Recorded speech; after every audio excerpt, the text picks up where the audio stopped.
Hello students, तो test 55 का discussion start करते हैं। It's a easy paper, solvable paper है। 155 plus score will be a good score. आपको अच्छा सॉल्व करना चाहिए इसमें। तो क्वेश्चन नंबर 1 लेते हैं। Magnetic needle is kept in non uniform magnetic field. In non uniform magnetic field force and torque may be zero. तो it experiences a force and a torque may must, इस तरह से करके नहीं दिया हुआ है, तो डायरेक्टली हम लोग बोलेंगे it experiences force and a torque. Next question पर आते हैं। तो single star category, if the equivalent resistance between the terminals P and Q is 4 ohm, then find the resistance R। तो हमें दिख रहा है कि भाई ये तीनों जो रेजिस्टेंस है ये आपस में पैरेलल में है। तो R/3 ये हमारा पैरेलल में है, R/3 एंड देन R इसके साथ सीरीज में है और नीचे R है। तो इन तीनों का इक्विवेलेंट निकाल सकते हैं। ये हमारा 4R/3 हो गया सीरीज में एंड 4R/3 R के साथ पैरेलल में है। So 4R/3 into R upon 4R/3 plus R, ये हमारा आर इक्वलेंट है और इसकी वैल्यू हमें गिवन है कि इसकी वैल्यू 4 है। So this is 4R/7 is equal to 4। तो आर की वैल्यू आ रही है 7 ओम। तो सिंगल स्टार कैटेगरी में सॉल्वेबल क्वेश्चन है। Potentiometer experiment, 1.5 volt cell connected in the secondary circuit gives balancing length this. If a resistance of 5 ohm is connected in parallel to the cell, the balancing length of the wire is this. तो internal resistance find करने के लिए standard experiment है और हमें formula याद है कि small R is L1/L2 -1 into capital R. तो डेटा सब्स्टिट्यूट करके हम लोग सॉल्व कर लेंगे easily. 165 upon 160 150 -1 into R, which is 5 ohm. So 160 minus 5 minus 150, 15. 15 upon 150, 1/10. So 1/10 into 5, which is 0.5 ohm. तो स्टैंडर्ड सिचुएशन है, सिंगल स्टार कैटेगरी में रखेंगे, सॉल्वेबल है। आरएलसी सर्किट में हमें इंडक्टर और रेजिस्टर के अक्रॉस वोल्टेज गिवन है और टोटल वोल्टेज हमें मालूम है कितना है। Then the peak value of voltage across the capacitor. So VC minus VL का whole square plus VR square is equal to V square. ये RMS वैल्यूज और पीक वैल्यूज में रिलेशन है। So VC minus VL is plus minus V square minus VR square under root. So that is 700 square, sorry, this is 500 square minus 400 square, which is 300 square. So this is plus minus 300. Now VL is given 700. So VC is 700 plus minus 300. तो हमें केवल 400 वाला option ही given है, तो वही हम लोग choose करेंगे। तो VC की वैल्यू आ रही है 400 ओम, 400 वोल्ट। तो पीक वैल्यू हो जाएगी VCM इज 400√2 वोल्ट्स। तो डी ऑप्शन, बट एक और आंसर हो सकता था, 1000√2 भी हो सकता था इसमें आंसर। तो एनीवेज नेक्स्ट क्वेश्चन पर आते हैं अपन।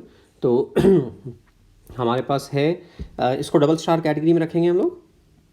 Solenoid has inductance this R this, how long does it take for the current to reach 1/2 of final equilibrium value. तो LR सर्किट सिंगल लूप का क्वेश्चन है। I का जो एक्सप्रेशन है वो हमें याद है, I is I0 1 minus e raised to power minus t by tau, tau is L/R. Now I0/2 हमें करंट चाहिए। So I0/2 is I0 1 minus e raised to power minus t by tau. So this is e raised to power minus t by tau equals half. So minus t by tau, दोनों तरफ ln लिया हम लोगों ने, is minus ln2. So t is tau ln2. तो ये result आप याद भी रखिए कि LR सर्किट में करंट को हाफ वैल्यू पे रीच करने में जो टाइम लगेगा वो tau ln2 लगेगा। एंड सिमिलरली RC सर्किट में वोल्टेज को हाफ वैल्यू पे रीच करने में जो टाइम लगेगा वो tau ln2 लगेगा। tau यहाँ पे टाइम कांस्टेंट है, तो tau की वैल्यू है L/R। सो L/R ln2। सो L अपने को गिवन है 50 मिली हेनरी और रेजिस्टेंस गिवन है 25 मिली ओम। सो 50 अपॉन 25 एंड ln2 0.7, तो 1.4 के क्लोज, विच इज 1.38।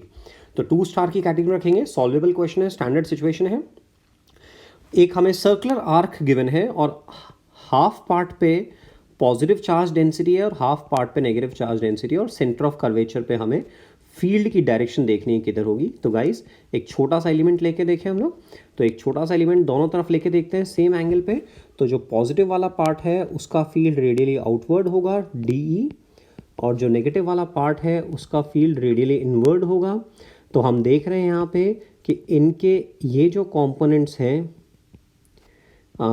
डी के जो हॉरिजॉन्टल कंपोनेंट है, ये वाले जो कंपोनेंट है वो तो कैंसिल हो जाएंगे, और जो रिजल्टेंट फील्ड आ रहा है वो हमारा इस तरफ आ रहा है, ई नेट हमारा इस तरफ आ रहा है। तो अलॉन्ग OC तो 2 स्टार कैटेगरी में रखेंगे। A point charge, how much work is done by the force of electrostatic repulsion in the point charge, the centre is moved to infinity. तो ध्यान रहे WE निकालना है अपने को। So WE is minus of Q V at infinity minus V at O. So minus Q V at infinity is 0 and V at O is 8 KQ by small r. तो solve करने पे आ रहा है अपना plus 8 KQ square by small r.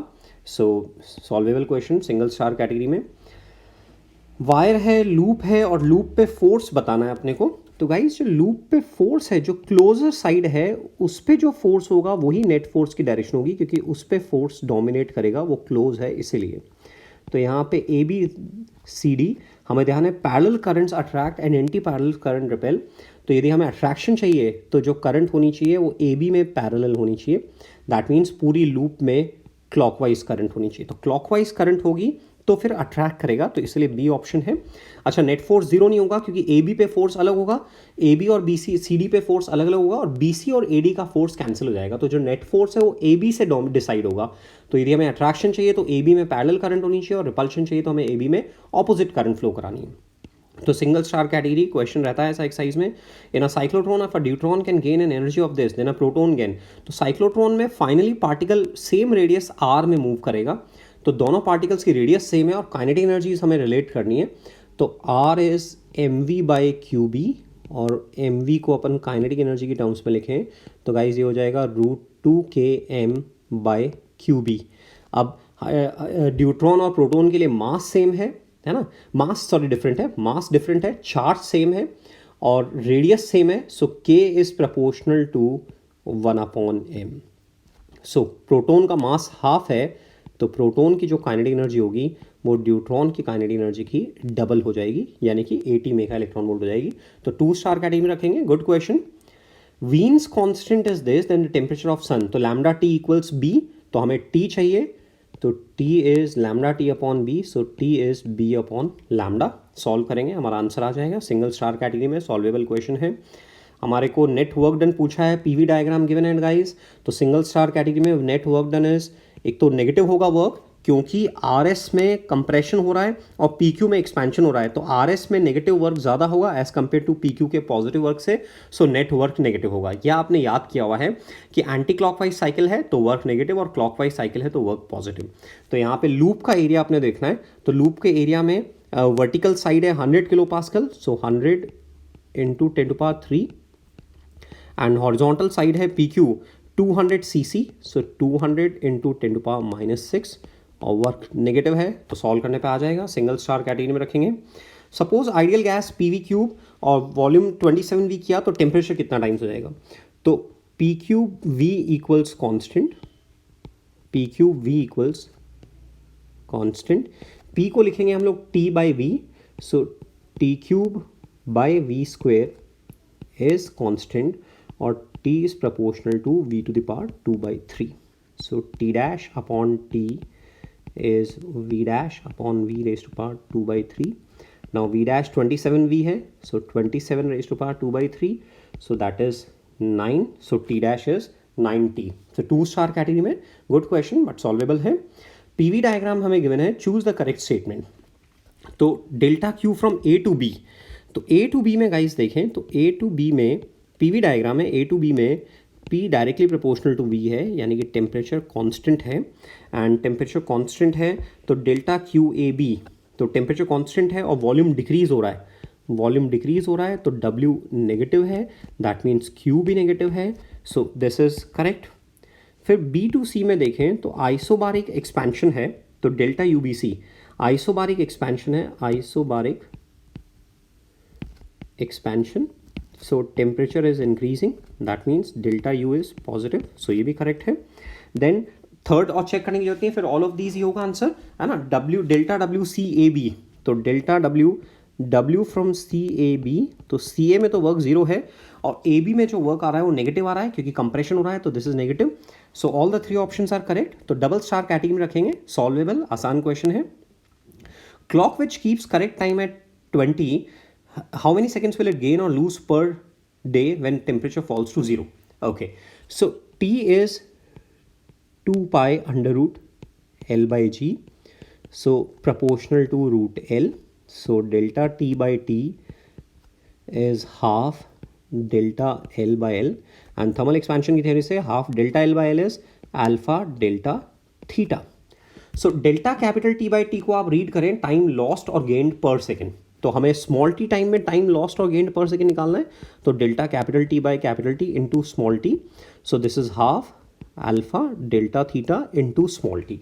So this is guys time lost और gained in t small t time. So half alpha की value given है हमें 18 into 10 to power -6, delta theta हमें गिवन है -20 क्योंकि टेम्परेचर डिक्रीज किया है, और स्मॉल टी 1 डे में जो सेकेंड्स होंगे 86,400.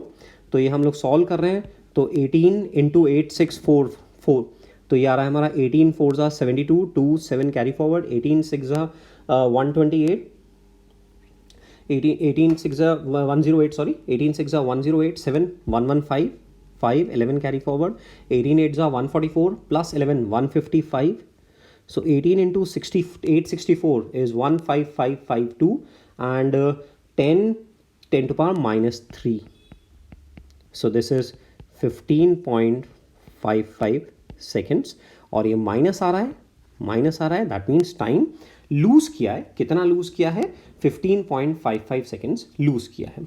एक्चुअली यदि हमारा टेम्परेचर रिड्यूस हो रहा है तो लेंथ कम होगी, तो पेंडुलम टी बराबर 2 pi root L by G, pendulum का टाइम पीरियड कम होगा, यानी कि फास्ट ऑसिलेट करने लगेगा, तो टाइम गेन करेगा. So time gained is 15.55 seconds. So this is a good question. 3 star category में अपन इसको रखेंगे. Mixture of 250 gram of water and 200 gram of ice is kept in calorimeter. If 200 gram of steam at 100 is passed through the mixture, then the final amount of water in the mixture will be. तो guys हम पहले water plus ice को 100 degree पर लेकर आते हैं. कितनी heat required है? तो पहले हमें 200 ग्राम आइस को मेल्ट करना है. सो Q1 heat required to melt 200 gram of ice, that is 200 into 80 which is 16 kilo calories, 16,000 calories. फिर हमारा जो वाटर है 250 ग्राम वाटर है, 200 ग्राम आइस मेल्ट हो चुकी है, वो भी वाटर है, प्लस कैलोरी मीटर का वाटर इक्विवेलेंट 50 है. तो टोटल जो वाटर कंटेंट एक तरह से इफेक्टिवली हो रहा है वो आ रहा है 500 ग्राम. 250 प्लस 200 जो आइस मेल्ट हुई plus water equivalent calorimeter का, तो 500 ग्राम. और इसका टेम्परेचर हमें 100 डिग्री सेल्सियस से रेज करना है, तो 500 into 100, so that is 50,000 calories. तो जो टोटल हीट रिक्वायर्ड है हमारे सिस्टम को 100 डिग्री तक लाने में, वो रिक्वायर्ड है 66,000 कैलोरीज. अब मान लेते हैं m मास कंडेंस हो रहा है स्टीम का. Let m mass of steam condenses converts into water. तो m इंटू 540 इतनी हीट रिलीज हो रही है, और वो हमारी heat gained which is 66,000. तो m is 6600 upon 54 which is 1100 upon 9, so that is 9 1s are 9, 9 2s are 18, 9 2s are 18.2. So total mass of water is 250 original, 200 ice melted plus steam condensed 122. So this is 572 gram approximately. Okay, 450, 550 and then 572 point something. So 572. So this is a good question. 3 star category. थोड़ी calculation involve कर रही है, calorimetry का concept है. Mu given है, transverse wave की equation given है, और टेंशन निकालना है. तो टेंशन और स्पीड को रिलेट करते हुए फॉर्मूला देखें. V is under root F by mu. So हमें टेंशन चाहिए, so tension is equal to mu v square, और v हमारी वेव इक्वेशन से आएगा omega by k so mu omega square by k square. तो 1.3 into 10⁻⁻4 omega square, omega read कर रहे हैं 30, सो 900 एंड के 1 रीड कर रहे हैं तो 1। सॉल्व करने पे हमारा 0.12 आ जाएगा। तो सॉल्वेबल क्वेश्चन है, 2 स्टार की कैटेगरी में जाएगा। Body starts with uniform acceleration, velocity after n seconds is v, then its displacement in last 2 seconds। तो last 2 seconds में displacement चाहिए, तो delta x in last 2 seconds, delta x in last 2 seconds है ना, मतलब कि n-2 to 2, delta x in last 2 seconds, that means n-2 to 2 is n-2 to n is delta x from 0 to n minus delta x from 0 to n-2। Okay, so this is U T, you zero है guys, तो half A N square minus half A n-2 का square. So that is a by 2 n square minus n square minus 4n plus 4। So n square cancel, so this is 4n minus 4, so a 2n-1। Now a की value कहाँ से लाए, v बराबर u plus A T, so u is 0 and a n, so n a is v by n, so 2v by n into n-1। so good question। हम चाहते तो n-2 और n के बीच में vt minus half a T square भी लगा सकते थे। From t equals n-2 to t equals n, delta x is v t minus half a T square, और a की वैल्यू हम लोग सब्स्टिट्यूट कर देते, -2 a की वैल्यू है हमारी v बाई n। तो यहाँ से सॉल्व करने पे हमारा आंसर आ जाता है ऑल्टरनेटली। तो दोनों में से किसी मेथड से कर सकते हैं, 2 स्टार कैटेगरी में रखेंगे। सॉल्वेबल क्वेश्चन है, बॉल को प्रोजेक्ट किया है 50 मीटर्स पर सेकंड से 30 degree with the horizontal, tower की हाइट 70 है, how many seconds the ball will strike the ground. तो स्टैंडर्ड क्वेश्चन है प्रोजेक्टाइल मोशन में, ये टावर है और टावर से अपन ने बॉल को 30 डिग्री पे लॉन्च किया है।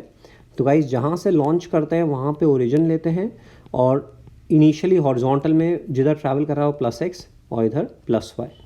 तो हम डायरेक्टली O से फाइनल पॉइंट A के बीच में इक्वेशन अप्लाई करेंगे y डायरेक्शन में, delta y is uy_t plus half ay t square. Downward direction negative है, जो टोटल डिस्प्लेसमेंट हुआ है वो -70 मीटर्स हुआ है।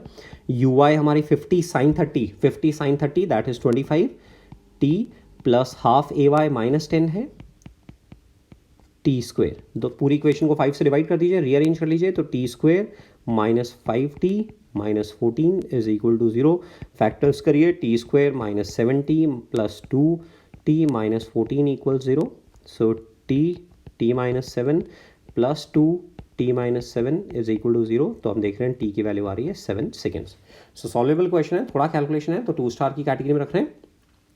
In the figure MA is this, MB is this, for what minimum value of F A starts slipping over B।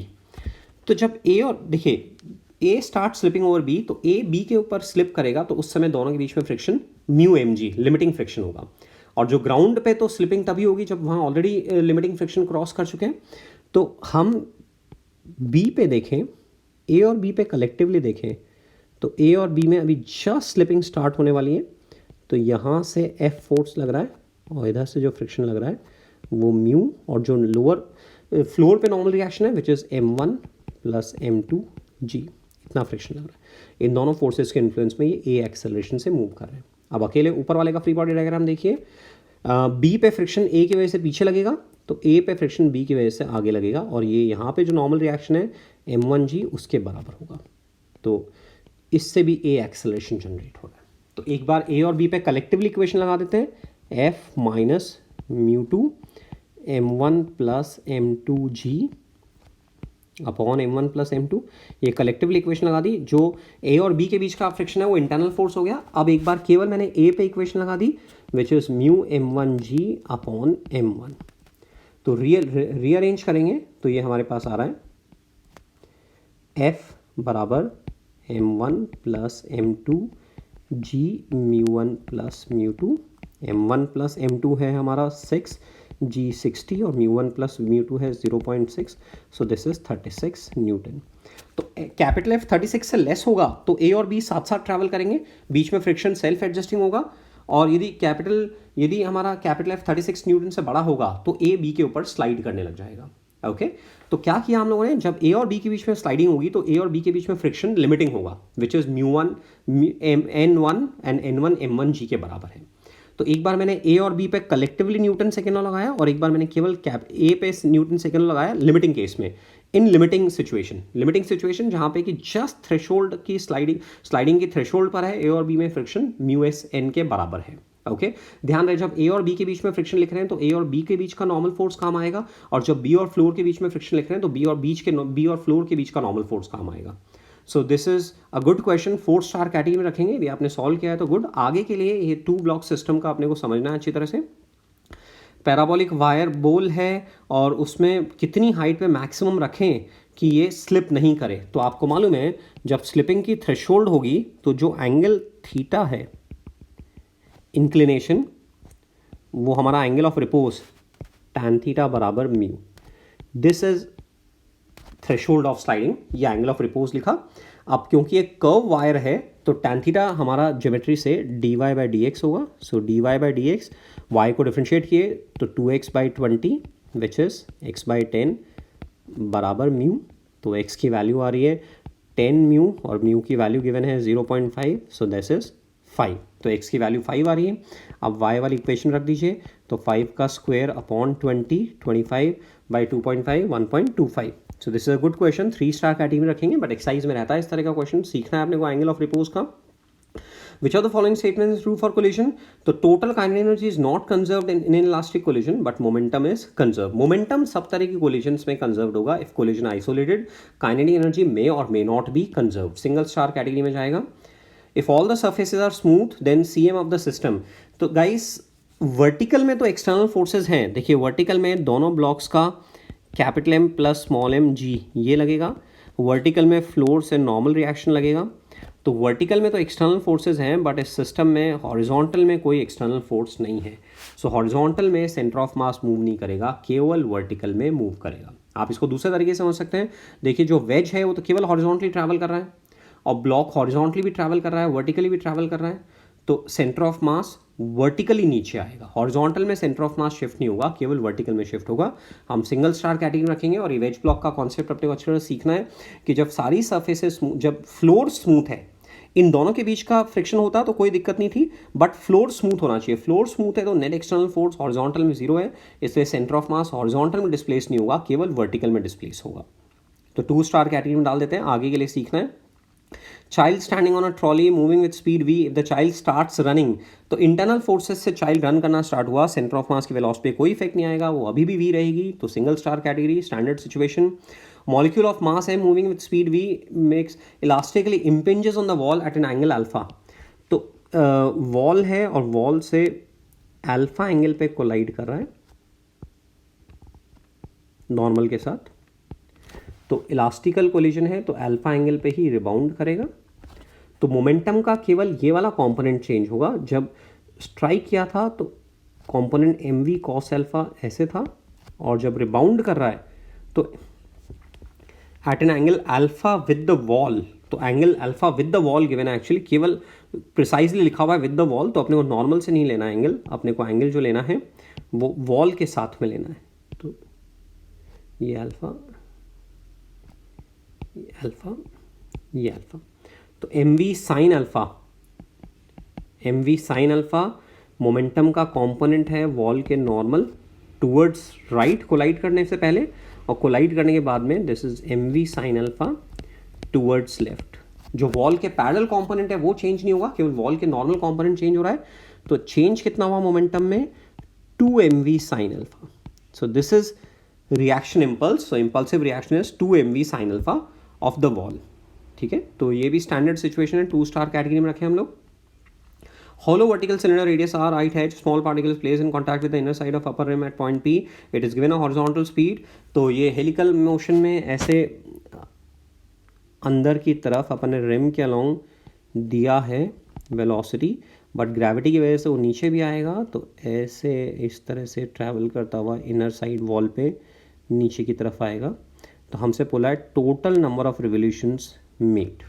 Okay, so पहले नीचे आने में टाइम कितना लगेगा, so delta y is u y t plus half a y t square, u y 0 है, सो time जो नीचे आने में लग रहा है वो 2h/g लग रहा है। अब उतने टाइम में ये v स्पीड से ट्रैवल कर रहा है सर्कल में, तो उतने टाइम में जो डिस्टेंस ट्रैवल करेगा वो v into √h/g, this is distance travelled. और नंबर ऑफ टर्न्स निकालना है तो एक टर्न में 2πr, तो 2πr से अपन डिवाइड कर दें, सो v√2h/g upon 2πr, this is number of turns, so v upon 2πr into √2h/g। देखिए टी टाइम नीचे आने में लग रहा है, उतने टाइम में वो सर्कल में ट्रैवल कर रहा है, तो v into √2h/g, this is distance travelled. और उसको एक टर्न में 2πr ट्रैवल करना है, तो नंबर ऑफ टर्न्स निकालने के लिए हम लोगों ने 2πr से डिवाइड कर दिया।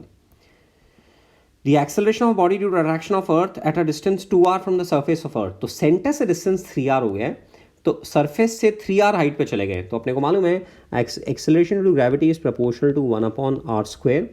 तो डिस्टेंस ट्रिपल कर दिया तो एक्सेलरेशन 1/9 टाइम्स हो जाएगा, g'/g इज 1/9।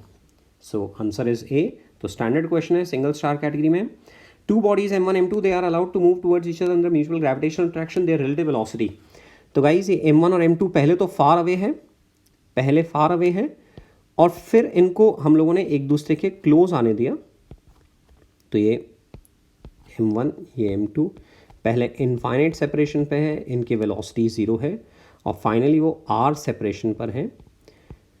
तो ऐसे में हम यदि रिलेटिव स्पीड निकालनी है, देखिए हमारे पास दो तरीके हैं। यदि आपने सेंटर ऑफ मास फ्रेम की थ्योरी पढ़ी हुई है, तो सेंटर ऑफ मास फ्रेम की थ्योरी से देखें तो सिस्टम की काइनेटिक एनर्जी को ऐसे ब्रेक करके लिखा जा सकता है, kinetic energy of particles in C frame plus kinetic energy associated with motion of centre of mass. Centre of mass ऐसे मूव नहीं करेगा, तो kinetic energy is kinetic energy in C frame which is half mu m1 m2 upon m1 plus m2 v relative का square. तो इस case में हम system की काइनेटिक एनर्जी को लिख सकते हैं हाफ म्यू v रिलेटिव का स्क्वायर। तो एनर्जी कंजर्वेशन लगाएं तो k initial plus u initial बराबर k final plus u final. k initial 0 है, u इनिशियल 0 है, k फाइनल हमारी half m1 m2 upon m1 plus m2 v relative का square है, और u फाइनल मेरी माइनस जी m1 m2 अपॉन r है। Rearrange कर रहे हैं तो v रिलेटिव की वैल्यू आ रही है हमारी जी m1 plus m2 into 2/r। ये हमारी जी रिलेटिव की वैल्यू आ रही है, वी रिलेटिव की वैल्यू आ रही है, सॉरी। एक तरीका ये है, यदि सी फ्रेम का आपने थ्योरी पढ़ी हुई है, नहीं पढ़ी हुई है तो आप पढ़ें। दूसरा तरीका है कि हम मोमेंटम कंजर्वेशन और एनर्जी कंजर्वेशन जाएं। कोलिजन के टाइम मतलब जब आर सेपरेशन पे है तो let's say velocity v1 v2 है, तो एक momentum conservation m1 v1 minus m2 v2 बराबर इनिशियल मोमेंटम फिर से 0 and k final plus u final बराबर k initial plus u initial which is 0। तो रीअरेंज करें, फर्स्ट इक्वेशन से v2 को in terms of v1 second equation में डालिए, और फिर वहां से अपन v1 v2 की वैल्यू निकालें, और देन v रिलेटिव होगा हमारा v1 minus minus v2 which is v1 plus v2। तो इन दोनों इक्वेशन को सॉल्व करके v1 प्लस v1 v2 निकाल के और सब्सटीट्यूट करें। और एक तरीका है, हमने डायरेक्टली यदि सेंटर ऑफ मास फ्रेम की थ्योरी को यूज में लिया तो v रिलेटिव हमारे पास डायरेक्ट आ गया। तो ट्रिपल स्टार की कैटेगरी में रखेंगे, और ये कॉन्सेप्ट आप सीखिए यदि आपको नहीं आता है तो। 28 पार्टिकल SHM में पार्टिकल पे एक्सेलरेशन माइनस bx है, दैट मीन्स SHM कर रहा है, ओमेगा की वैल्यू √b हो गई, टाइम पीरियड 2π/ω। तो स्टैंडर्ड क्वेश्चन है, सिंगल स्टार कैटेगरी में जाएगा, solvable. 29 displacement of two particles this for what value of omega the energy of both the particles same. Repeat हो रहा है क्वेश्चन। एनर्जी जो है वो है हमारी हाफ m⍵²a²। अब एनर्जी सेम है, मास सेम है, दैट मीन्स ओमेगा ए बराबर कॉन्स्टेंट, सो ω1a1 बराबर ω2a2।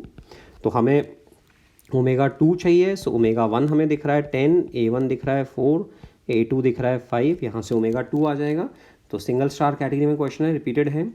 क्यूबिकल ब्लॉक फ्लोट कर रहा है, पूरे सिस्टम को g/3 से अप एक्सेलरेट करें, तो आप इस रिजल्ट को याद भी रख सकते हैं कि हम कंटेनर का एक्सेलरेशन चाहे अप करें चाहे डाउन करें या फिर एटमॉस्फेरिक प्रेशर को चेंज करें, fraction of volume submerge will not change. आप इस रिजल्ट को याद भी रख सकते हैं। हम यहाँ पे देख लेते हैं।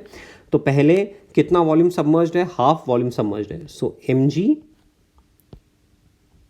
Is v/2 rho fluid into g। ये इक्विलिब्रियम सिचुएशन है। अब पूरा सिस्टम ऊपर एक्सेलरेट कर रहा है, तो ब्लॉक पे बॉयंसी फोर्स होगा। सपोज अब वॉल्यूम सबमर्ज्ड v' है, सो v' इंटू रो एफ, और बॉयंसी फोर्स में g इफेक्टिव आएगा which is g + a। So we dash rho F g plus a, this is buoyancy force minus m g बराबर mass times acceleration. तो ये हो रहा है v dash rho F g plus a बराबर m ji plus a, m को लिखेंगे हम लोग rho of body into V of M of या एम जी प्लस ए। तो यहाँ से अपन मत लिखिए, आप इसको यहीं से देख लीजिए, जी प्लस ए कैंसिल हो गया, तो again v dash is m by rho F. यहाँ से देखिए एम बाय रो एफ की वैल्यू वी बाई टू आ रही है, तो यहाँ से भी एम बाय रो एफ की वैल्यू वी बाई टू आएगी। So fraction of volume submerge will remain unchange. 3 star category में इस रिजल्ट को हम लोग याद रखेंगे लेटेस्ट स्टेज के लिए। और ये चीज़ सीखनी है, हो सकता है आपने नहीं पढ़ा हो या पहले ध्यान नहीं दिया हो। देखिए यदि इक्विलिब्रियम है तो बॉयंसी जो है, यदि कंटेनर एक्सेलरेट नहीं कर रहा है तो बॉयंसी है रो एफ वॉल्यूम सबमर्ज्ड इनटू जी, और कंटेनर एक्सेलरेट कर रहा है तो जो बॉयंसी फोर्स होगा वो होगा rho F v g effective. जी इफेक्टिव की वैल्यू होगी जी वेक्टर माइनस ए वेक्टर, और इसके ऑपोजिट बॉयंसी होगा, जिधर जी इफेक्टिव है उसके ऑपोजिट बॉयंसी होगा। तो ये हमें याद रखना है कि यदि कंटेनर एक्सेलरेट कर रहा है तो जो बॉयंसी फोर्स की वैल्यू है वो minus rho F v g effective, minus sign direction के लिए, जिधर जी इफेक्टिव आएगा, g effective is g vector minus a vector, तो जिधर जी इफेक्टिव आएगा उसके ऑपोजिट डायरेक्शन में बॉयंसी फोर्स होगा, और कितना होगा, rho F v g effective होगा। ये पार्ट आपको सीखना है यदि पहले ध्यान नहीं दिया हो तो। In a capillary tube, 30 centimeter tube, dipped water rises up to 10 if temperature increases। तो temperature increase होगा तो surface tension decrease होगा, तो height raised भी decrease होगी। standard situation है, single star category। square plate is kept in yz, यानी कि जो plane के normal axis है वो x axis है, तो square plate हमारी yz में रखी हुई है।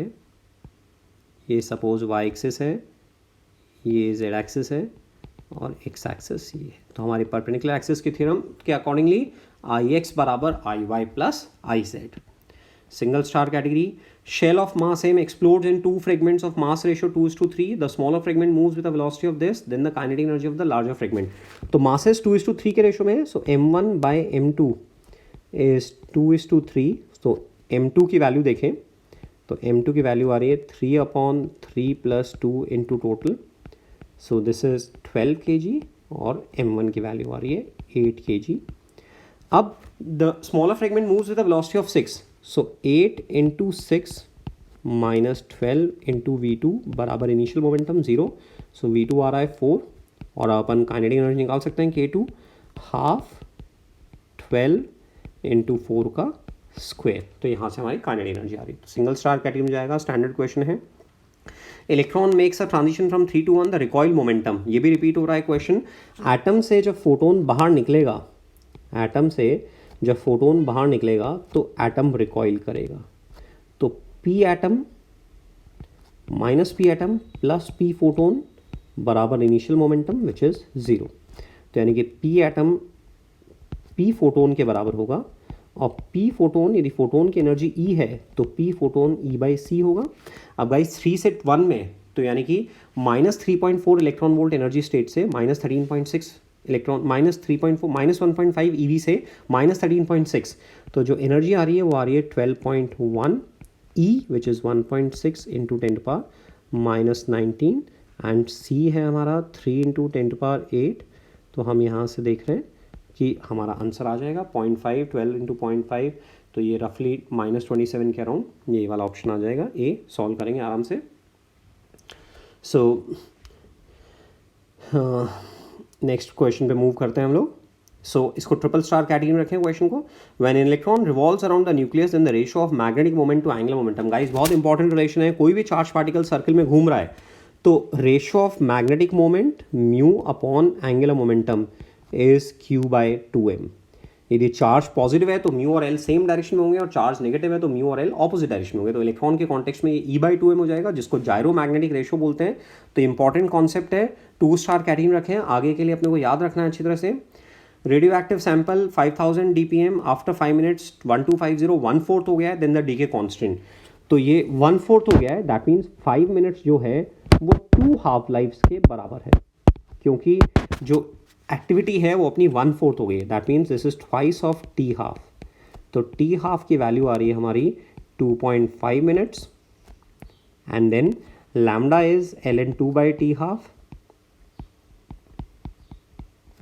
सो that is 2.5 upon T half, नहीं ln2 upon 2.5. So ln2 as it is रहने दीजिए, ऑप्शंस देख के मालूम पड़ रहा है 0.7 नहीं लिखना है उसको, एंड अपॉन 2.5. रिपीटेड क्वेश्चन है, पहले भी आ चुका है तो इसलिए 0.4. तो डबल स्टार कैटेगरी में रखेंगे अपन.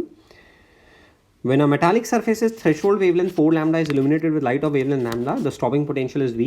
When the same surface is illuminated by light of wavelength 2 lambda, stopping potential is. Actually question में mistake है, ये missing होना चाहिए, हमें stopping potential ही निकालना है. Threshold wavelength तो हमें already given है, तो ये यहाँ पे नहीं होना चाहिए. क्वेश्चन की लैंग्वेज में मिस्टेक है, ये इसको कट कर दीजिए. और जो अपन ने 2 लैम्डा इंसिडेंट वेव दी है तो उस समय स्टॉपिंग पोटेंशियल निकालना है कितना है. तो पहले वाले सिचुएशन देखें, H C by lambda minus H C by 4 lambda बराबर ई वी. तो यहाँ से हमें मालूम पड़ रहा है 3hc बाई 4 लैम्डा बराबर ई वी. ये फर्स्ट इक्वेशन आ गई. सेकेंड केस में अपन ने 2 लैम्डा इंसिडेंट कराया है, तो H C by 2 lambda, threshold wavelength 4 lambda है, तो H C by 2 lambda minus 5 which is H C by 4 lambda is E V dash. So this is H C by 4 lambda is E V dash. H C by 4 lambda ऊपर equation 1 से substitute कर दीजिए, E V by 3. So E V by 3 बराबर E V dash. So we dash is V by 3. तो ऐसे यहाँ पे तो क्वेश्चन में मिस्टेक है, बोनस होगा, बट वैसे सॉल्व करना है तो थोड़ी कैलकुलेशन इन्वॉल्व है, इसलिए 2 स्टार कैटेगरी में रखे हैं, बट स्टैंडर्ड थ्योरी है.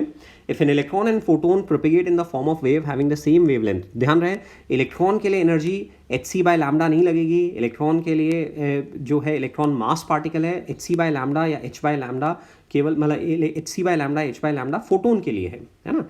तो यहाँ पे हमारा जो डी ब्रोगली वेवलेंथ है दोनों की सेम है, दोनों की वेवलेंथ सेम है, तो दोनों का मोमेंटम डी ब्रोगली वेवलेंथ कहती है एच बाई पी, हमारा lambda is H by P. तो ये रिलेशनशिप पार्टिकल के लिए भी होल्ड कर रहा है और फोटोन के लिए भी होल्ड कर रहा है. तो दोनों का लैम्डा सेम है, यानी कि दोनों का मोमेंटम सेम होगा. एनर्जी सेम नहीं होगी, मोमेंटम सेम होगा. तो 2 स्टार कैटेगरी में रखेंगे अपन. लॉजिक गेट का स्टैंडर्ड सिचुएशन है, ट्रांजिस्टर में हेवी एमीटर हाईली डोप्ड है, कलेक्टर मॉडरेटली डोप्ड है और बेस लाइटली डोप्ड है. ये भी स्टैंडर्ड सिचुएशन है. 41 ट्रांजिस्टर में हमें load resistance R L given है एंड अल्फा गिवन है, आर इनपुट गिवन है, वोल्टेज गेन अपने से पूछा है. तो हमें मालूम है कि जो वोल्टेज गेन है वो that is alpha R input. Voltage gain के लिए हम लोग वैल्यू देखें तो जो वोल्टेज गेन आ रहा है V alpha is alpha into R load upon R input. तो अल्फा की वैल्यू गिवन है 0.98, आर लोड अपने को गिवन है 5 किलो ओम 5000 और इनपुट रेजिस्टेंस गिवन है 70. सॉल्व करेंगे तो ये वापस से 70 आ जाएगा. तो 70 का एक ही ऑप्शन गिवन है. और फिर ऐसे अपने को पावर गेन निकालना है, वैसे कैलकुलेट करने की जरूरत नहीं है, पावर गेन निकालना है. तो अल्फा इंटू वी अल्फा, तो यहाँ से पावर गेन आ जाएगा. तो आंसर ए इज करेक्ट. तो सिंगल स्टार कैटेगरी में रखेंगे, स्टैंडर्ड थ्योरी है. क्राउन ग्लास है, फ्लिंट ग्लास है, and we want deviation without dispersion. Deviation without dispersion, इसको अक्रोमैटिक कॉम्बिनेशन बोलते हैं.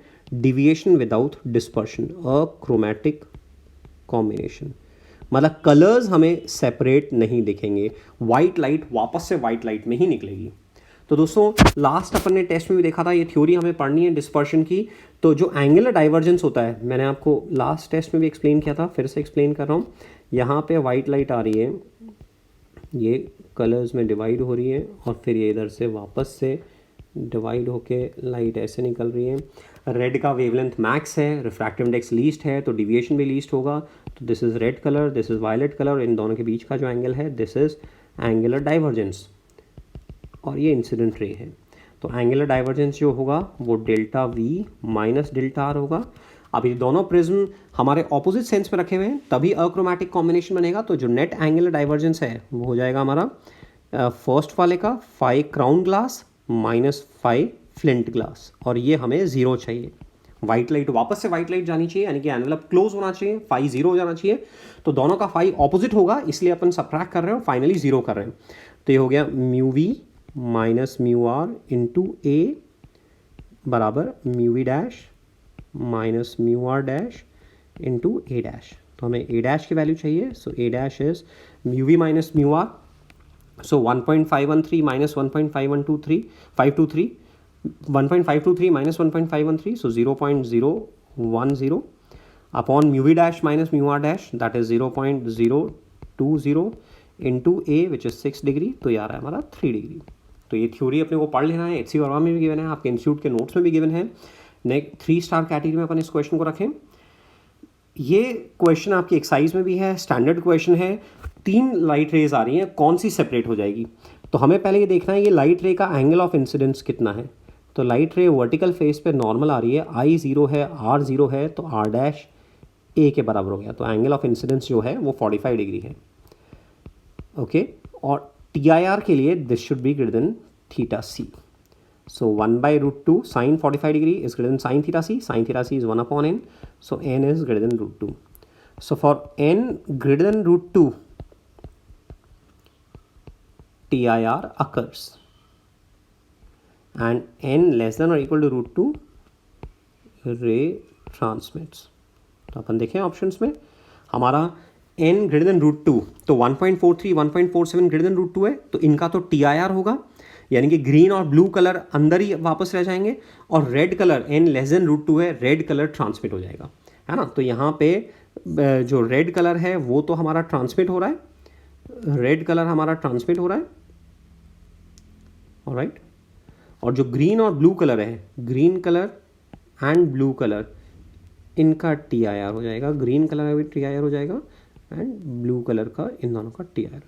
तो रेड कलर सेपरेट हो गया हमारा, है ना। तो 2 स्टार कैटेगरी में रखेंगे, बट स्टैंडर्ड क्वेश्चन है। वेव फ्रंट्स गिवन है और बोला after what time will portion of the wave front XY reach P।